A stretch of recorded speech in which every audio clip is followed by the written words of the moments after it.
Salam kerahiman. Hari ini adalah pertemuan yang terakhir dari seri peran Bunda Maria terhadap hidupnya Suster Faustina. Pertemuan yang ke-23.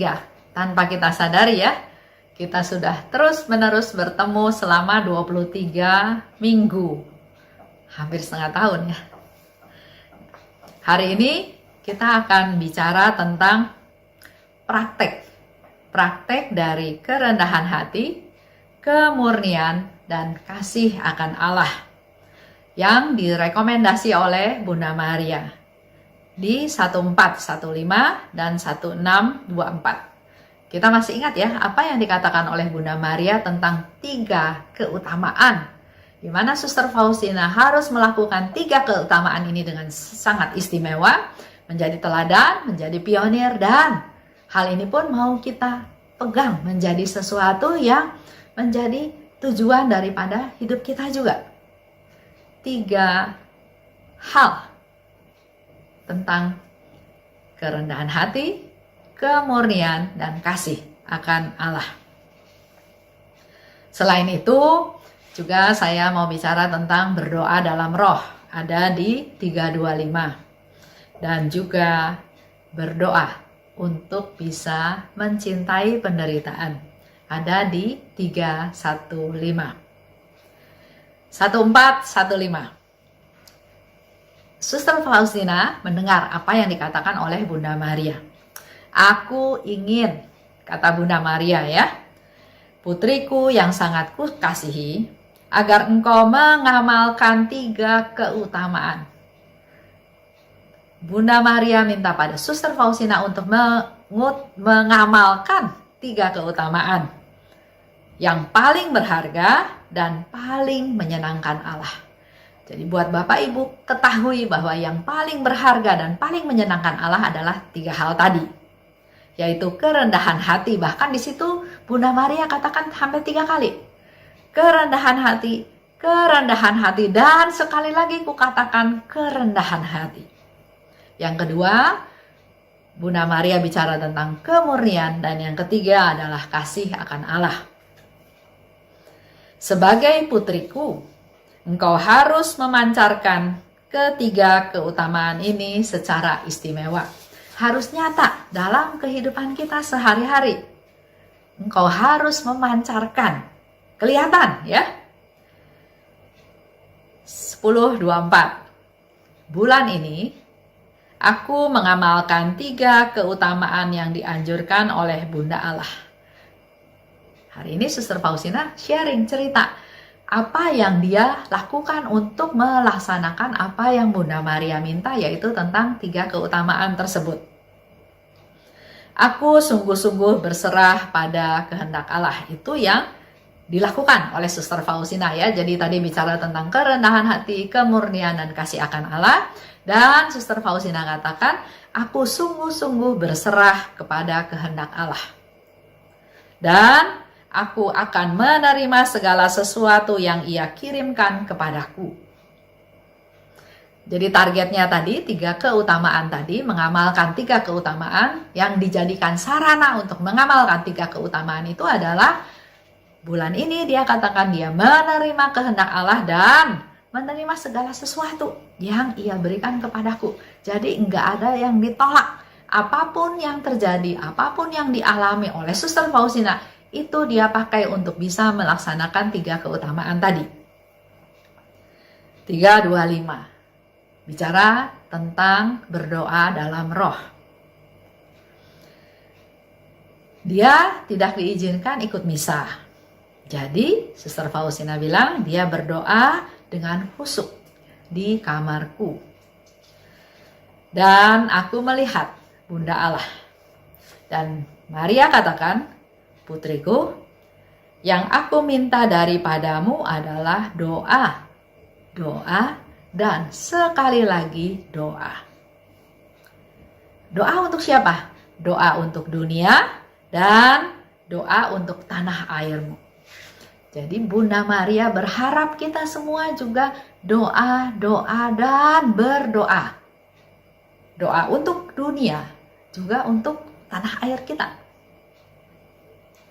Selama 9 hari, engkau akan berdiri di hadapan Allah sebagai suatu persembahan. Selama 9 hari ya, selalu dan di mana-mana, di segala waktu dan tempat, siang atau malam, kapan saja terjaga, berdoa dalam roh. Itu yang diminta oleh Bunda Maria. Kita pun bisa praktekkan, kita belajar ya. Selama 9 hari, dimanapun engkau berada, selama engkau terjaga, dimanapun ya, kapanpun, selalu berdoa dalam roh. Dalam roh, orang selalu dapat berdoa. Di dalam roh, kita selalu dapat berdoa. Lagi jalan, lagi masak, lagi nyapu, lagi bersih-bersih rumah, kita selalu dapat berdoa. Sehingga dikatakan selama 9 hari, dimanapun kau berada, asal terjaga, lagi siang, sore, malam, pagi, dimanapun, berdoalah dalam roh. Dan yang terakhir, berdoa untuk minta mampu hidup dalam penderitaan. Itu ada di 315. Kenapa ya Bunda Maria mengajarkan hal tersebut? Karena suka nggak suka, selama kita di dunia, kita akan terus terlibat atau akan bisa mengalami penderitaan-penderitaan tersebut. Dikatakan oleh Suster Faustina di sini ya, Bunda Allah, jiwamu tenggelam dalam samudra kepahitan. Pandanglah aku anakmu, dan ajarlah aku menderita. Tetap dapat menunjukkan cinta di saat menderita. Itu yang dimohon oleh Suster Faustina kepada Bunda Maria. Dia tahu kehidupan Bunda Maria, pengalamannya ya, seperti yang sudah saya sering ceritakan. Dia masih muda tapi dia dipilih Tuhan untuk melahirkan Yesus Juru Selamat. Yang dialami bukan sesuatu yang hebat, yang memudahkan, yang luar biasa, tapi justru banyak penderitaan yang harus dia alami. Harus cacah jiwa, harus pergi ke Mesir yang dia nggak tahu tempatnya kayak apa. Dia masih muda, belum ada pengalaman, masih udah harus pergi ke sana ke sini, dan tidak ada, seolah-olah tidak ada fasilitas atau sarana yang menunjang dia. Harus lahir di kandang, di Mesir, di negeri asing. Dia harus hidup di sana. Berapa lama? Nggak dikasih tahu. Pokoknya pergilah ke Mesir sesegera mungkin. Karena Herodes mau bunuh anak-anak kecil, mau bunuh bayi. Setelah sekian tahun, barulah dia disuruh balik lagi dari Mesir, masuk lagi ya. Nah, hal-hal ini Suster Faustina melihat, ya itulah penderitaannya Bunda Maria. Oleh sebab itu dikatakan, Bunda Allah, jiwamu tenggelam dalam samudra kepahitan. Itu baru cerita Yesus kecil. Belum waktu cerita Yesus dijatuhi hukuman mati. Dia berbuat baik, tapi dia malah dijatuhi hukuman mati. Perjalanan jalan salib, dia ditendang, dia didorong, dia jatuh, keringat, darah bercucuran, matanya tertutup oleh darah, oleh peluh, oleh keringat, udah nggak bisa lihat, sehingga jalan juga mungkin agak meraba-raba sambil bawa salib yang berat, jalannya salah ke kiri, serong sedikit, serong ke kanan sedikit, ditendang, didorong. Banyak hal dialami oleh Yesus, tapi apa yang bisa dilakukan oleh Bunda Maria? Dia hanya diam, dia menerima. Karena itulah yang memang harus dijalani. Jadi begitu besar samudra kepahitan yang dialami. Oleh sebab itu, Suster Faustina katakan, pandanglah aku anakmu, ajarlah aku juga untuk bisa menderita. Tetap dapat terus menunjukkan cinta walaupun menderita. Kita ada yang siap ya untuk menderita. Oke Tuhan, kalau saya harus menderita. Tapi ya masih bersungut-sungut, masih tanya Tuhan sampai kapan, kenapa saya mengalami hal ini terus, dan seterusnya. Nah sekarang Suster Faustina minta, Bunda Maria mampukan saya, walaupun saya menderita, saya tetap bisa menunjukkan cinta. Kuatkan jiwaku, jangan sampai aku patah di tengah jalan oleh penderitaan. Bunda Rahmat, ajarlah aku bersatu dengan Allah. Nah, ini sebagai penutup. Jadi saya juga berharap kita semua juga bisa belajar, bisa mengambil manfaat dari bagaimana Suster Faustina menjalani kehidupannya sehari-hari, dan dia selalu terus berelasi dengan Bunda Maria, Bunda yang diberikan oleh Yesus kepada kita semua. Sebagai bundanya, tempat kita berkeluh kesah, tempat kita menimba kekuatan, menimba penghiburan, mendapatkan perlindungan, seperti Suster Faustina katakan ya, Bunda Maria, lindungi aku dengan mantel sucimu. Doakan aku supaya aku punya rahmat kemurnian.